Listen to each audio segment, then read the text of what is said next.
wa 8 turaja kurangiza umurongo wa 11. Uvuze ko ari 13 Yeremiya verse yaho ya 8 turaza kusoma tumanuka tukarangiza umurongo wa 11. Ijambo ryavuze ngo maze ijambo ry'Uwiteka rinzaho riti Uwiteka avuga ati uko niko nzangiza ubwibone bwa Yuda n'ubwibone bwo kwishongora bw'i Yerusalemu. Ubu bwoko bubi banga kumvira amagambo yanje bakayobya n'imitima yabo inangiye, bikurikirira izindi mana bakazikorera kandi bakazisenga. Bazamera nk'uwo mushumi utakigira icyo umaze. Erega kuko 11 bavuga ngo erega kuko umushumi ufata mu rukenyerero rw'umuntu niko nikomejeho inzu ya Isirayeli yose n'inzu ya Yuda yose, niko Uwiteka avuga, kugira ngo bambere ubwoko n'izina n'ishimwe n'icyubahiro ariko ntibarakabyumva. Amen. Amen. Reka turangirize urwandiko rw'Abaheburayo. Abaheburayo 12 igice cya 12 ariyo sura ya 12 verse ya 25. Ari 12 Abaheburayo ni verse yaho ya 25. Ijambo ravuga ngo mwirinde mutanga kumva iyivuga ubwo babandi batakize kuko banze kumva iyababuriye iri mu isi. Kaswe twebwe niba dutera umugongo ituburira iri mu ijuru. Amen. Amen. Yesu ashimwe. Amen.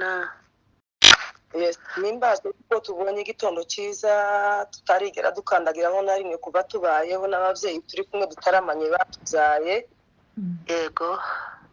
Bikandagiriyeho umwanya Imana wo mu ijuru cyane. Amen. Ugira kabiri ndashima Imana kuri uyu mwanya kuko Imana yemeye kunkomorera. Ndagira ijambo muzaza ubona umwanya wo gutaramufunguye telefone irakwebereye urarangije mukiri kumwe n'abandi bantu uzumenya ko Imana yakugiriye ubuntu butangaje. Yego. Ushize yarantengushe ariko ndashima Imana kuko abantu bose bicaye bari tayari. Imana ishimwe uyu mwanya Imana yongeye kunkomorera. Amen. Amen. Ikibugira gatatu naho ndashimira ubuyobozi kuko bwatutekerejeho bukabona ko bufatikanyije n'Imana uyu mwanya tugomba kuba duhagarariye Imana. Tubashe kuganira n'abantu bangana uko Imana yemeye kuducishamwo ijambo tuganira n'ubwoko bwayo. Yego. Bayobozi bacu ndavuze ngo Imana mu ijuru baheze umugisha. Amen. Icyo ngiye kurangirizaho ndashima Imana kuko ari inkwira ahantu hose mu mayitaje mutura musengera ahangaha. Imana yacu ishimwe kuko ikomeje kuturagira no kutubeshaho mu buryo bw'ibanga. Mu misozi miremire n'imigufi ya Kongo Imana yacu zigenda igaragara mu buryo bugiye butandukana n'ubundi. Yego. Ibyo abantu babona nk'imisozi kubera amasengesho aba hano hantu ndiko nakunze kubivuga mu mashimwe. Imana igahindura imisozi ikayihindura amataba. Yego. Ndashima Imana ku bantu b'Imana bari baje gutarama hariya mu bikarakara ko basanze nyiri gitaramo Imana ihatuye irabataramisha bongera gusubira iwabo. Amen. Yesu nimbazwe. Amen. Amen. Hallelujah. Amen. Ubundi kandi reka twinjire mu ijambo reka mbibwire amazina nitwa Mukinanyana Yael. Ndi umunyaminembwe ndi hano muri Kenya kugihe ariko ndi umunyaminembwe. Yego. Reka nshimire n'umwene data Sebineza uri hano muri Kenya babashe kunyobora akashita kuri n'urubuga Imana mu ijuru mumpera umugisha. Amen. Bahaye kaze ngo tubane twumva icyo Imana idushakaho. Yego. Ahantu twahumviye amagambo menshi kuva ngeze kuri kino gitaramo muri kido gitaramo nako. numva umutima wanje warafashijwe n'ibintu byinshi ntabasha gusubiramo. Yego. Ariko ikiza kintangaza ijambo ry'Imana ndiriza rihagwa twicara gusa twumva gusa dufite inzara gusa ukongera kandi kurya. Kubw'iyo mpamvu twumva icyo Imana ishaka nta mwanya wo kurondogora muri birebire. Yego. Umutwe w'ijambo tuganira mu mwanya muto w'ukungana turavuga hejuru y'umukaba. Yego.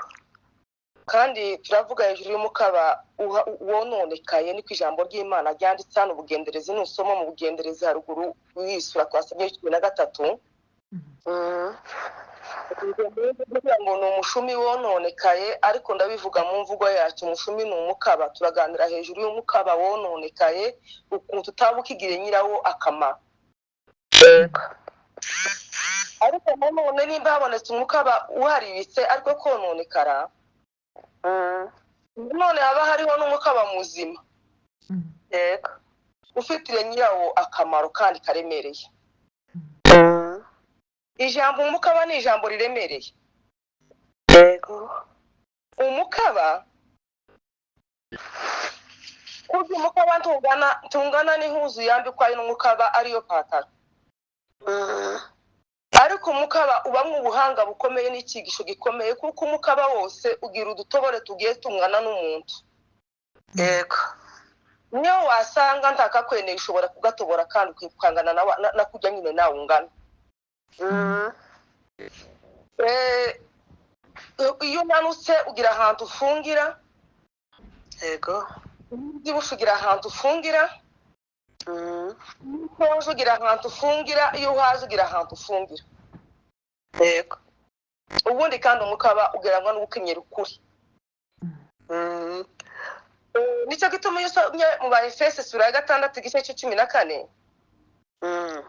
ndabaye ngo muhagarare mushikamye kandi mukenyeye ukuri. Yego. Haleluya. Amen. Yesu nawe ubwiye ngo aje kuvuga wenyine mu butumwa bwa Yesu bwanditswe na Luka igice cya 12 n'umurongo wa 35. Aravuga ngo muhore mukenyeye. Yego. Kurya umuntu ukenyeye ufashe wafunze umukaba neza azajana ukuntu kose kwiyumva kumva ntafite akantu nakamwe ko mutega kuko umwenda udashobora kugira ukuntu wagenda. Abantu muhore mukenyeye kandi amatara azayanyahore yaka. Arimo kuhavuga ijambo yavuze ukenyera kwacu abo yaza abwira Yesu ngo dore dukenyeye, aza kuvugamo n'ijambo rizari intangazo iyo ndisoma. Aravuga ngo wahirwa abagaragu shebuja azasanga bari maso. Yego. Aravuga ngo ndababwira ukuri, uwo ni Yesu wenyine waza uvuga. Yuko nawe naza agasanga bari maso. Azakenyera. Abicaze. Yego. Abahereze. Atari nubwo yaza mu gicuku cyange mu nkoko. Yego. Agasanga babaye maso bameze batyo, azakenyera mbere yo kubicaza agakenyere. Yesu ubwe nazabanza akenyere, ariko nawe kuko asanze nawe warakenyeye. Yego. Haleluya. Amen. Ubundi kandi umukaba habe niyo ureze Yohana w'integuza wabanjirije Yesu. Ugasoma mu butumwa bwiza bwa Yesu ko bwanditswe na Mariko isura ya 1 ni verse ya 6. Ko ndashaka kuvuga ukuntu umukaba ari mwiza ukenyeye neza ukabega. Usanga Yohana yari yambaye umwambaro w'ubwoya bw'ingamiye. Yego. Ariko kandi yari yawukenyeje umushumi. Haleluya. Amen. Yari yakenyeje umushumbi kugira ngo wa mwambaro w'ubwoya bw'ingamiya umufateho. Umukaba ni ikintu cy'ingirakamaro. Yego. Nubwo mubona isi yagiye itujana ukundi kuntu mu minsi yo hambere yashize, wasangaga nimba zako bisura ibingibi bamaze gusengera by'abana bagenze ukundi, wasangaga abana b'abahungu barahinduye. N'ubu nyine biri ariko nagenda mpaye mbibona, umuntu ntafunga umukaba ngo afungire ahamweneye kuntangana. Yego. Ugasanga ngo yambaye ngo ni pocket yazatambuka, ugasanga ihuzu y'imbere kiraboneka ari kumwe n'abafasoni biwe. Ariko icyo bahumura amaso ngo bamenye akamaro k'umukaba n'ukuntu umuntu agomba kuwufunga neza, bari kuba amaso bakawukenyera kuko baba bakenyeye ukuri. Yego. Haleluya. Amen. Ubundi kandi si uko ari ku ruhande gusa rw'imyambarire y'abapapa, hari no mu muco wacu. Umubyeyi yakenyeraga, twakuze dusanga abari imbere yacu bageze n'umukobwa ajya gushakwa, ikimubwira ko avuye mu mwanya w'umukobwa no kuba umugore, barazaga akakuzanira umushana umweko bakagukenyeza neza. Yego. Bigera n'ahantu ho gushingirwa bambaye imyeko myiza y'ibisage. Ariko iyo waje muri kino gihe, nukuri gusanga umuco wacu abagore nkanje n'abandi bandi inyuma n'abandi batoya bo ntuvuge bagenda bakenyera mu muhanda, bagenda basubira mu ihuzo. Imana mu gitubabarire. Mukaba ni ikintu kiremereye. Yego. Haleluya. Amen. Bavuze ko tuvuga umutwe w'ijambo w'umukaba wononekaye, komanza kugaragaza umukaba muzima icuma ari umuntu. Iyo ukenyeye, iyo wafunze neza, ugenda udafite complexe, ugenda udafite kandi kantu wikanga. Yego. Woririmba, wozamura amaboko, wotamba, wovuga gute, uba wiyizeye wenyine ukuntu wakenyeye. Kuko abantu tujya gusanga ukuntu Imana yari yayikenyeje ubwoko bwa Isiraheli. Mwibuke kuko mbere na mbere, Yego. mu mugambi w'Imana, mu bineza neza by'Imana, bari ibyo kuzobana n'umwana w'umuntu yiremeye. Yego. Bituma twizirikaho. Aradufunga neza, afungira ku mukaba umuntu nuko agiye angana muri we, Imana ikaza igafungira ku muntu angana. Yego. Kandi n'Imana ikiyumva ikumva ikomeye kuko ifite ubwoko bwayo, yifungiyeho kimwe n'umukaba. Haleluya. Amen. Amagambo twavuye gusoma ni amagambo y'umuhanuzi Yeremiya. Yego. Yesu ahimbazwe. Amen. Yeremiya ni mwene Hirukiya, ni uwahoze ari umuyobozi y'abatambyi, yarahoze ahantu hanatoti kure ya Yerusalemu gatoya. Yego. Kandi yari uwo muryango wa Benyamini. Yatumye ijambo ry'Imana kugira ngo Imana imuhamagare. Yamuhamagaye ku ngoma, yakoze ku ngoma z'abami bane, yakoze ku ngoma ku myaka 15 y'ingoma y'umwami Yosiya. Yego. Mwene Amoni ise w'umwami Yehoyakimu. Haleluya. Amen. Akora no ku ngoma y'umwami Yehoyakimu n'ingoma y'umwami Yekoniya ari we Yehoyakini n'ingoma y'umwami Sedekiya. Yahanura kandi yahanuraga mu buhanuzi buremereye bugoye, suko Imana yari yamahagurukije ari wenyine. Yego. Yari yamahagurukije ari wenyine uhanura ukuri, ariko imuhagurukiza abandi. Imana yacu iratangaje, ihagurutse abandi bahanuzi ibinyoma, agenda abwira abantu tuvye Yeremiya ababwira ni ibinyoma.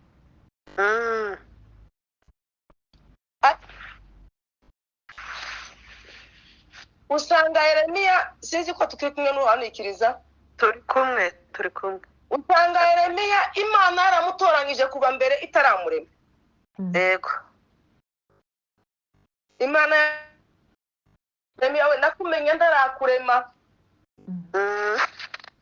Nakwejeje utaravuka mu nda ya nyoko, nari narakwejeje kandi ngushira hejuru yo kuzohanurira amahanga yose, nguheza umurimo w'ubuhanuzi.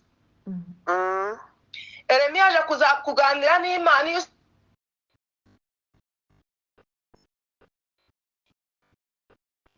Jehova ko mbambona ni mutoya ntazi no kuvuga, no hangara gute guhaturira ubwoko bwa Yuda, no bahangara gute. Ariko Imana ije kumubwira ati Yeremiya, wagenda nije ugutumye, abo ngutumyeho uzabasanga. Yego. Kandi ntukabatinye. Amagambo uzashira mu kanwa kawe niyo uzababwira. Yego. Kandi ngo aje kumara Yeremiya ubwoba, Imana irambura ukuboko kwayikora ku munwa wa Yeremiya. iramubwira ati genda ngushiriye hejuru y'ibihugu by'amahanga amoko yose n'amahanga nguhaye misiyo y'amagambo 6. yego Haleluya. amen Kiri naho ngaho gusa haruguru kuva umuntu yatoranyije ataravuka mu nda ya nyina ntarakurema mu nda ya nyoko nanira gutoranyije kuzoba umuhanuzi kandi uzohanurira amahanga yose. yego Bitwereka kuko umurimo dufite kuri none dukora ntabwo ari impanuka ku Mana. Imana yagutoranyije utararemwe. yego Ikigoye gusa nuko wenda udahawukoresha neza. Yeremiya Imana iramubwira ati nguhaye amagambo 6 uja guhanurira ubwoko bw'abayuda. Nibwo yaza hanurira ziriya nzu 2. yego Ati ndaguhaye imisiyo ivuga ngo genda uje kurandura. Hari abandi bahanura nabi hari inyuma bahagurutse ndetse iyo usomye neza buno buhanuzi bwa Yeremiya usanga bageze bagera ahantu tugenda bibana ubuhanuzi kibi bihari no.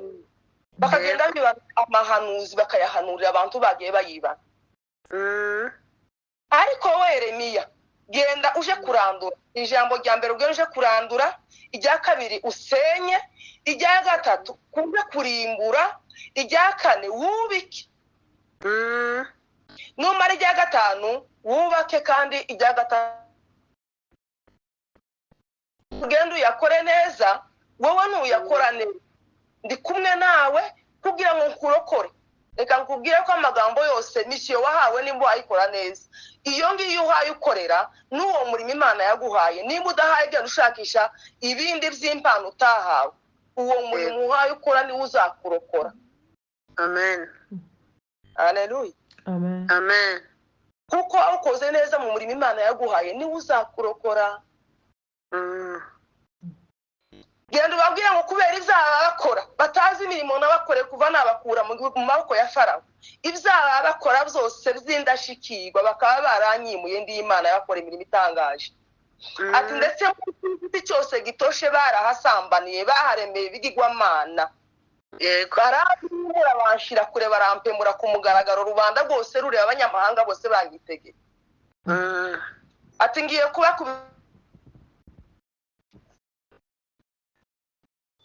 bazogiraho imyaka 70. Yeremiya akababwira ayo magambo akaza abandi bakabwira ati Yeremiya karababesha ntabiriho. yego Bihuse kugeza igihe Yeremiya ubuhanuzi bwe bwaremera akababwira Imana ikamubwira ati genda ubabwire ngo nibagaruke. Ndi umunyembabazi sinza ndakara n'umunsi n'umwe. Ndi umunyembabazi nibangarukire ndababarira. Ariko twihuse abantu ntibigeze bumva pe. Ntibigeze bumva. yego Bamaze kutumva iyo usomye ubuhanuzi bwa Yeremiya n'ubundi 36 ni verse ya 20. Yeremiya agazahanura umwanditsi Baruki akandika. Bigera ahantu abayuda baribwa n'ubuhanuzi bwa Yeremiya bubabaje kuko baza bagira abandi babahanurira ibinyoma kibi bari mu guhanura kino gihe batakivuga amagambo abangamye akabaza ugiye kuzabona imodoka ugiye kuja hanze yahiriwe ugize gute. yego Yeremiya ngo ahanura iyo usomye aho ngaho bagera n'igihe bafata ubuhanuzi Yeremiya haye hanura barabushanyagura mu maso ngo bari basomye inzandiko imbere y'umwami Yehoyakimu umwambi wa mbere wari utangiye kuyobora abayuda. yego Abasoma ubuhanuzi bwa Yeremiya ngo bumurya basoma ibitabo bageze ahantu bakagira ibitabo nk'abijya bya kera by'iwacu ya ruguru abasaza bagiraga. N'ubu nyine barabigira kuri bazagenda bahindagura amapaje bakazagenda bareba iz'Imana yari yaravuze. No mu masengesho mwabyumvise umushumba bivuga yego yavuze ko nibuka iz'Imana yababwiye. Habe niyo batosoma mu bitabo niyo bazata mu mitima yabo. Yesu ashimwe. Barabishanyagura mu maso ya Yeremiya barabishanyagura ngo bayishanyuze umwanditsi Baruka abisoma. Ariko kiza kinezeza Bwana asifiwe. amen Bashanywe amakaratasi ariko ntibashanywa Imana ihaye bivuga ntibanica na Yeremiya bihabica mu kanwa. yego Zarakomeje Yeremiya amatangira kandi arahanura asa kandi Baruka arandika. Tibyatinze 37 kugeza ku verse ya 11 usanga ikuntu bafashe bafata Yeremiya kubera uburakari baramuboha bari bamuhize kangahe bamubura bamutamugobo gugondo bamusize ubuhanuzi bw'ukuri. Ariko ikiza kintangaza ubuhanuzi bw'ukuri buza gusohora kuko Imana yabuvuze turayivuguruza. Bajanywe iminyago kwa kundi isafari zitatu. Yehoyakimu yarakubiswe aragenda, ni wajanye na babiri. Yehoyakini aragenda, kandi kiza kintangaza bagaza bakubitwa Imana ikabaheza nk'umwanya gusa, kandi kuba nk'abakorera kakaruhuko ngo barebe ko Imana yoba nkihendahenda imitima yabo, bagasubira kamaja mu bibi bitangaje kuruta ivyo umwami wa mbere wakubitwe wabwiye. Yego. Imana itubabare. Amen. Yehoyakini nawe aja kugenda ari Yekoniya. Sedekiya aja kugenda, yaje no kugenda iwe babaje kumwicira abana b'abasore mu maso, kandi mu munsi bako babwiye Yeremiya ngo naseka nasubire mu buhanuzi neza bamufashe. Sedekiya ne wazi umwana atari ko wosubira mu magambo uri mu guhanura. Yagiye kugenda bamukira abana mu maboko b'abasore babiri n'abagenda bamunogoye amaso. Isezerano ry'Imana rirayoboka kuko bari barayobye baravuye ku Mana yabo. Cyane. Kugeza igihe Yeremiya atangiye kuzabwira Imana atari ko Mana waranshutse suku naje ndashukika. Ibi bintu wambwiye ngo ze mpanura waranshutse naje ndashukika. Imana kugira ngo Yeremiya we humura, kuko n'Imana imuhamagara itaramurema. Yari yanamuje no gushaka. Yeremiya ni umuhanuzi utarashatse Imana agantu ugashake we. Yego. Haleluya. Amen. Ati humura Yeremiya we untabaze zagutabara nkwereke ibikomeye. Amen. Yego. Icyaduheza abahanuzi bahanura ukuri bakaza barandura, bagasenya, bakarimbura, bakubika. Ikigoye nuko ibiha bikorerwa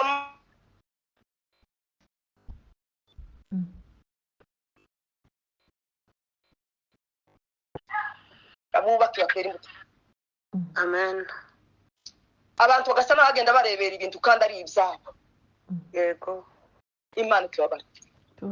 Ariko niba umuhamagaro wawe uzowukoresha, kuko ikitunyubaho ngaho uhagaze kuri uno munsi ni ukugira ngo urandure. Niko ijambo ry'Imana tubwira ngo nimba uvuze ijambo umuntu ntiyumve, uzaba ukungusa umukungugu mu kirenge wowe witangukira, aho nyiri urubanza izarusha yonyine. Ariko ikigoye muri kino gihe abashinzwe kurandura no gusenya no kubika zibaha babivuga kuko bikwiriye. Imana itubabarire. Ijambo ry'Imana twasomye twavuze ngo ni hejuru y'umukaba wononekaye. Kuko Bibiliya ubuhanuzi burimo amagambo menshi. Yego. Imana yari yamubwira bwa Yeremiya bagenda noneho uje kugura umushumi uzi wikenyeza. Yeremiya kandi umushumi ngo mwiza w'igitare kandi ntuwukoze mu mazi. Yeremiya aragenda arawugura. Yari mu mwanya w'Imana baganira gusa n'Imana yamukoresha ibintu. Yeremiya aragenda arawugura. Araza w'igitare mwiza ngo mwiza cyane kandi ngo ntuwukoze mu mazi. Arawukenyeza. Wowe uke awambaye, Imana iraza yamubwiriye akabira ati Yeremiya we fata uwo mushumi wari waguze mwiza w'igitare umanuke ku ruzi rwa Eufurate. Yego. Mu rutare ucukura kobo numara ubushiremo. Yeremiya arabikora kuko Imana yamubwiye. Ngo bucyashize iminsi myinshi niko ijambo ry'Imana ritubwira. Imana bati Yeremiya we haguruka kandi uje gutora wa mushumi ku ruzi rwa Eufurate. Iminsi myinshi yaciye. Yeremiya aragenda arawuzana ngo ashike. Imana iramubwira ati ngaho witegereze usanze uwo mushumi umeze gute. Yeremiya ati nsanze uhari bise ntacyo kimaze. Araho ugifungiye kujya ari ukubere bujya mbere. Yeremiya atayaye taho no bangifungiye warononekaye warapfuye. Aho ati nicyo tumara ngo bigenze gutyo. Niryo jambo twasoma. Niryo jambo twasoma ati nsanze umushumi warononekaye. Ijambo ryavuze ngo maze ijambo ry'Uwiteka arinzaho. Riravuga ati Uwiteka aravuze ati uko niko nzangiza ubwibone bwa Yuda n'ubwibone bw'ishogore bw'Isiraheli bw'Yerusalemu. Yego. Ajya kuvuga ubu bwoko bubi banga kumva amagambo yanje, bakayobya n'imitima yabo inangiye, bikurikiriye izindi mana bakazikorera kandi bakazisenga. Bameze nk'uwo mushumi wagiye gutora, nk'uwo mukaba wari ukubereye w'igitare mwiza nari nabwiye ngo ntukoze mu mazi. Uko niko bameze, nk'uwo mukaba, nk'uwo mushumi utakifite icumariye nyirawo. Ajya kuvuga ijambo riza ritangaza, aravuga ngo erega nk'uko umushumi kujya kwavuza, erega nk'uko umushumi ufata mu rukenyerero rw'umuntu, niko nari narikomejeho inzu ya Isiraheli yose. Yego. Ariko baranga za nzu 10 za Isiraheli.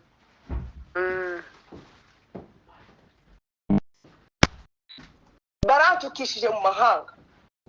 Yego. Kandi igituma nayo narabikomejeho kwari kugira ngo nanje bazombere aya magambo. Aho bazombera hose bazamvuganire kuri aya magambo ane. Yego. Kwari kugira ngo nanje bazambere ubwoko. Haleluya. Amen. Bazombere ubwoko mu mahanga. Yego. Bazambere n'izina, bazambere n'ishimwe, bazambere n'icubahiro. Yego. Atariko tibarakaroha abanyu tibigeze bazumva barantukishije mu mahanga, tibabaye bakimbera ubwoko, tibabaye bakimbera ishimwe, tibabaye bakimbera izina, tibabaye bakimbera n'icubahiro. Niyo mpamvu mbakubise mbagize kuri abagiye kuja mu maboko y'umwanzi imyaka 70. Imana yacu tubabarira. Yego. Imana yacu itubabarira. Yego. Ese ubundi wo muri kino gihe aho umuntu wese agiye aba ko mwakwiriye amahanga yose, uri mu kubona ubereye Imana ubwoko, uri mu kubona ukibereye Imana izina, uri mu kubona ukibereye Imana ishimwe, uri mu kubona ugihereye Imana icubahiro. Ko muri iyi minsi Satani ihagaze gusenya i Yerusalemu yacu ya benshi, ibasenyesha kwambara nabi, ikabasenyesha ubusambanyi bubi. Ababyeyi baba busengera bafite akababaro kenshi, abana b'abakobwa bifungisha batarashakwa. Mu minsi ishize kumva ijambo rya Yerusalemu, ikikeze Yerusalemu, barakubwira ati Yerusalemu ya none ni twebwe, ni wowe nje. Ariko hari ibihagaze, Satani arahagaze gusenya Yerusalemu yawe, igusenyesha ivyo vyose wimitse mu mutima wawe, nutavyikisha umwuka, hari ibihagaze kugusenyesha ivyo vyose. Yesu ku musaraba, Imana kuko navuze mbere ngo mu bineza neza vy'Imana vyaje kuzabana n'umwana w'umuntu yiremeye. Yego. Adamu wa mbere amaze gucumura, Adamu wa kabiri aje, Yesu ngo aje ku musaraba, araza dukura iyo twari tuba tutaragiraga ubwoko. Twagiraga izi, twagiraga ishimwe, twari abantu twubahira. Ariko Yesu ku musaraba araza dukurayo. Amen. Haleluya. Haleluya. Yesu ku musaraba araza dukurayo. Yego. Aduheza kubona ubwoko, tuba ubwoko buzima. Isomye mu rwandiko rwa Pawulo rwa Efeso, Pawulo yandikira Efeso igice cya 2 n'isura ya 12. Azavuga ngo mwibuke ko tutari icyo gihe, mwibuke ko icyo gihe mwari mudafite Kristo, mutandukanye n'Ubwisiraheli, muri abashitsi n'amasezerano y'ivyasezeranijwe. Ariko kandi mu bavyiringiro twari dufite. Yego. Bavyiringiro vy'ibizaza zahabaga, ahubwo mwari mwisi mudafite Imana rurema. Yego. Ariko Yesu ngo aje ku musaraba, adukuriyo, aduheza ubwoko. Yego.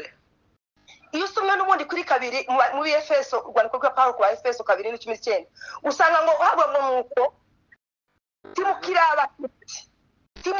abafiti n'abasuhuke, ahubwo muri ubwoko bumwe n'abera, ndetse muri abo mu nzu y'Imana, kubera amaraso ya Yesu. Haleluya. Amen. Haleluya. Amen. Iyo usomye none ubutumwa bwiza bwa Yesu bwa Yohana 15 no 15. Yego. Ijambo rizari neza, Yesu rivuga ngo Yesu yaravuze ngo sinkibita abagaragu. Yego. Kuko umugaragu atazi ibyo shebuja akora. Ariko ubu nyine asigaye mbita muri inshuti zanje, kuko sigaye nenda kubyatata nkabibabwira. Yego. Imana yacu nihimbazwe. Amen. Ubu nyine muri inshuti zanje, kuko sigaye mbabwira ibyo data yambwiye. Imenya kuko wa munsi ku musaraba twahawe ubwoko, turi ubwoko bw'abishikira imbere y'amaso y'Imana. Yego. Haleluya. Amen. Haleluya. Nubwo kandi izina kuba ngo twahawe izina, iyo usomye mu zayishuriwe Yohana igice cya kabiri ni verse ya 17 kuri B. Yego. Urugwandiko Yohana yazandikira bari abantu biperugamo.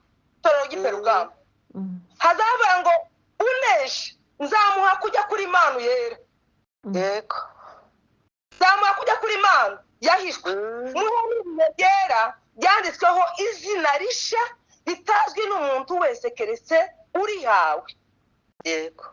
Kandi ubundi bazabicaranye uzarisoma nuko azaba yaneshije biriya byose mwumvishe abatambye basengera bitemerereye umutima. Uneshe nzamuha kujya kuri Imana kandi muheze yahishwe kandi muhe nibuye ryera ryanditsweho izina ryiwe wenyine apana izina ryanje rya Eri mu Kinanya. Izina ryiwe wenyine risha ritazwi n'umuntu uwo ari we wese. Iryo zina bariwe mu Golgotha. Amen. Haleluya. Amen. Tuhakuye ubwoko tuhakuye izina. Yego. Kubwishinga ijambo rya gatatu Imana yaje bwa nayo narabiziritse ngo bazambere ishimwe n'ubwoko n'izina n'icubahiro. Kubwishinge kubw'amaraso ya Yesu. Nubundi iyo urebye ugasoma mu gitabo cy'umuhanuzi Yesaya. Yego. Ugasanga igice cya 62 ni verse ya 6 kugeza ku ya 7. Hadaho ngo yewe Yerusalemu we shiza abarinzi ku nkike zawe za nkike navuze ngo Satani karashaka kundasenya Yerusalemu yawe ayisenyesheje ubusambanyi n'imyambarire mibi itangaje iteye ubwoba iteye isoni iri mu kuja imbere kuri utari ikaja kuririmba imyambarire iri. Yewe Yerusalemu we shize abarinzi ku nkike zawe ntibazace kumanywa na nijoro ntibazaceceka yemwe abiritse Uwiteka timugatuze kandi ntimukamuhembere kugeza ubwo azakomeza i Yerusalemu ari wowewe i Yerusalemu akahindura ishimwe mwisi. Ntabwo wohindura igihugu wagisengera ngo ihindura ishimwe wewe nutarabishimwe imbere y'amaso y'Imana. Yego. N'ikinyoma. Udahatambuka ngo heze Imana ishimwe ukureba hose abwa turiya muntu azayubahisha Imana yiwe. Uriya muntu n'ubwoko bw'Imana. Uriya muntu n'izina ry'Imana iyo umureze umubona mu Kristo. Yego. Niyo wosenga ukikebagura nka kujya kwa babandi taco ntiwoherera Imana ishimwe utarigeze ishika wenyine mu gihugu. Haleluya. Amen. Kwijambo rya kane kujya kubera Imana icubahiro cyo kurangiza. Nanone iyo urebye muri buno bahanuzi kwasomye bwa Yeremiya. Yego. Iki gice cya 13 twasomye. Verse ya 15 niya 16. Yego. Yakomeje ababwira aya magambo. Yaravuze ngo ni mwumve kandi mutegera amatwi. Timukibona kuko Uwiteka ari we uvuga. Yego. Yeremiya aragiye abwira abayuda ntimukibone kuko Uwiteka ari we uvuga. Nimuhe Uwiteka Imana yanyu icubahiro itaraza n'umwijima ibirenge byanyu bitarasitara ku misozi. Umwijima. Yego. Kandi mwategereza umuco ikawuhindura igicucu cy'urupfu. Imana yacu ihimbazwe. Amen. Nimuheze Uwiteka Imana yacu icubahiro itaraza n'umwijima ibirenge byanyu bitarasitara ku misozi. Imana yacu ikwiriye icubahiro kuko ari icyayo. Twasomye hari ahantu. Yego. Urwandiko rw'Abiheburayo.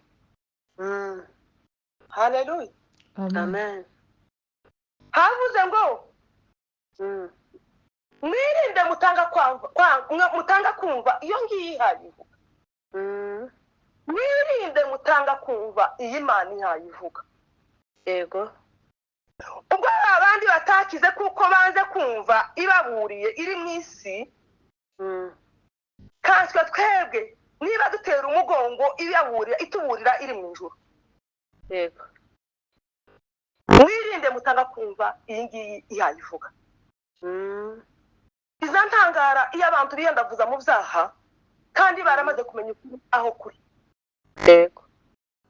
iyo usomye n'ubundi mu Biheburayo igice cyaho cy'icumi n'ivesi ya 16 na 26 10:26 hazaga ngo niba dukora ibyaha nkana tumaze kumenya ukuri kiba hakisigaye igitambo cy'ibyaha keretse gutegerezanya ubwoba gucirwaho iteka no gutegereza umuriro w'inkazi uzajya abanzi b'Imana.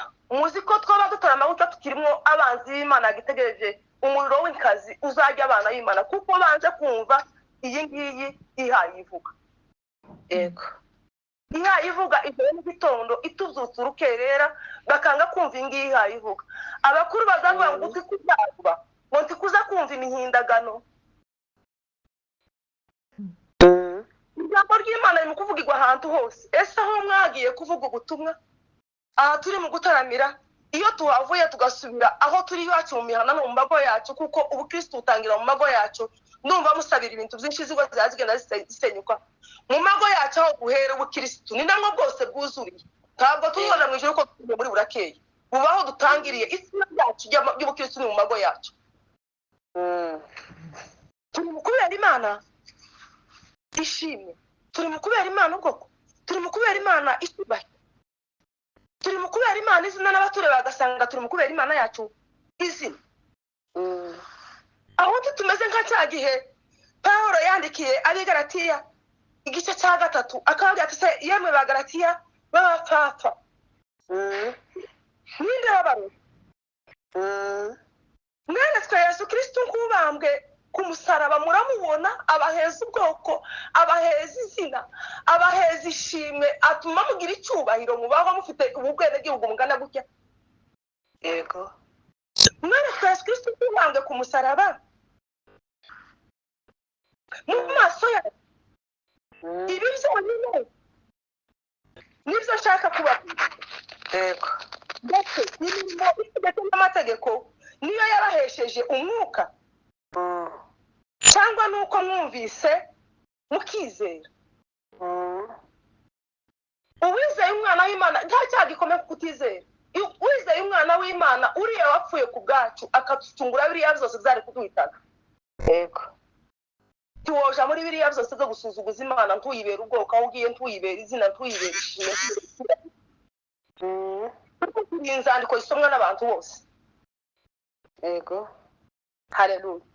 Azakubaga ati muri abapfapfa bigeze aho ngaho muri abapfapfa muto mwatangiye iby'umwuka none mugiye guheruka iby'umubiri.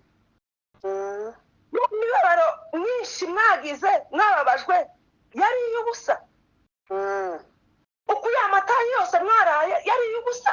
Reka mvuge muri ubwo buryo bya bitaramo byose twatamye twese abana kwatiriye amasumi n'ibindi tujanye amahuzu mu bitambara na yambeho yose byari iby'ubusa mwatangiye iby'umwuka mugiye guheruka iby'umubiri. Imana tubabarire. Amen.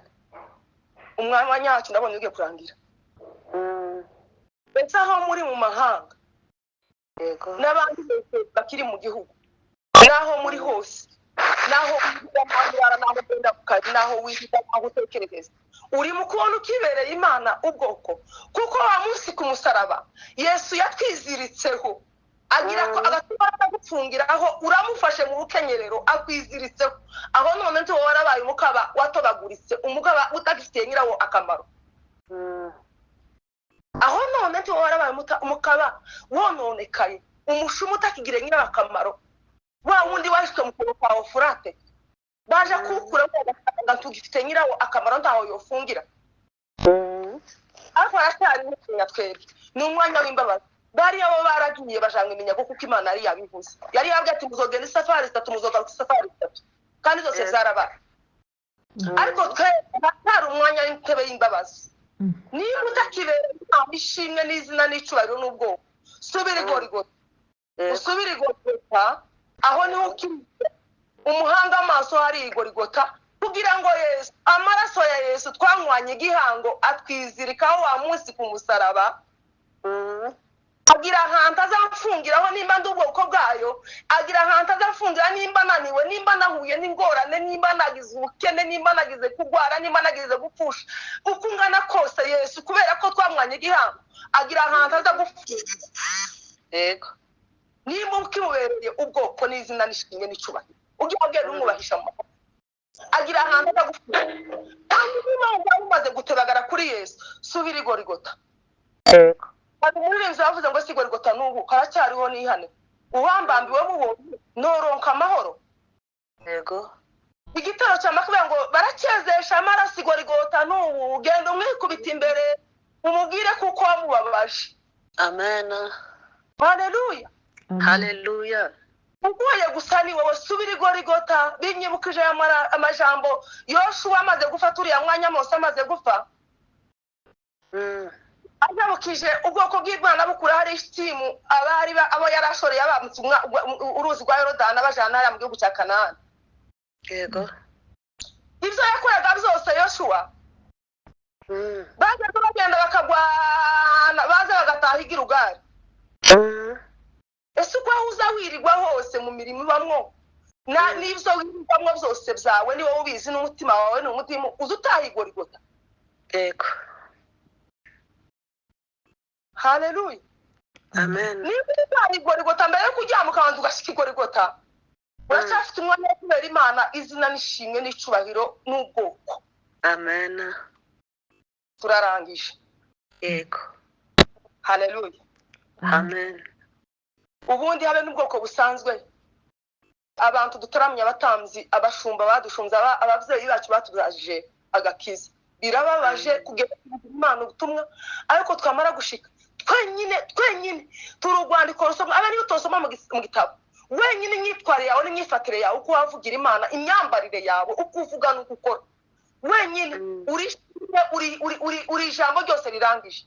Ariko mureke babwirira musari Imana izi guhamagarira mu bwoko bwawe. Nimba uri ubwoko bwawe wamaruka kwemera ugafatwa n'umwuka ufite imyambarire y'ubwoko bw'abandi bw'indi miryango y'ubundi bwoko bw'abapfurero n'ababembe ku musaraba Yesu yayireheje amoko yose kandi yagiye iheza abantu ubwoko bwabo n'icubahiro cyabo n'imyambarire n'ukwitwara kwabo. Ariko ikibabaje nuko abantu ko bagiye bambuka imipaka uko bagenda baramugenda basiga kamwe n'akandi ugasanga umuntu yagiye kwemera mu myemerere itari y'ubwoko bwabo. Umuntu akemerera mu myemerere itari y'ubwoko bwabo bagasuzuguza Imana iyo bazi. Ariko nimugaruke mutaha i Golgotha mwongere mubere Imana ubwoko bukwiriye kuko niwemera mu bwoko butari ubwanyu ni ikibazo ku Mana. Imana tubabare. Amen. Taha i Golgotha niho ukura umwanya kongera kandi kw'Imana yongera kandi kwizirikaho wenda igituma utari mu gusubizwa wenda igituma ufite ibibazo nuko amaraso ya Yesu kuva wa munsi yakwiziritseho mukamwana igihango ari mu gushaka afungira kumukaba kugira ngo yumve ko nawe yizije kuko ibineza z'Imana ibineza neza byayo zari ibyo kuzobana n'umwana w'umuntu yiremeye. Ariko iri mu gushaka afungira wewe ngo yumve ko nayo ifite icyubahiro kuko yihindukiye ikareba ibyo ndimo Dawidi nicyo tubaguzonta atenganye na nijoro zosanga ingene meze. Iyo hindukiye ugasanga wa mibabaro yagiriye i Golgotha igasanga wacigaguritse uzusubiza Yesu ku musaraba. Ariko asubira i Golgotha ari uzoza utaha ari uzoza wisuzumira amaraso ya Yesu yongere kuza kandi akuzirike kuri Yesu azagushitse mu bwami kuko yaravuze ngo nimunkunda muzakunda n'uwanyu kandi nimunkurikira izo mpaye mbabwira jewe nije data zabashitse mu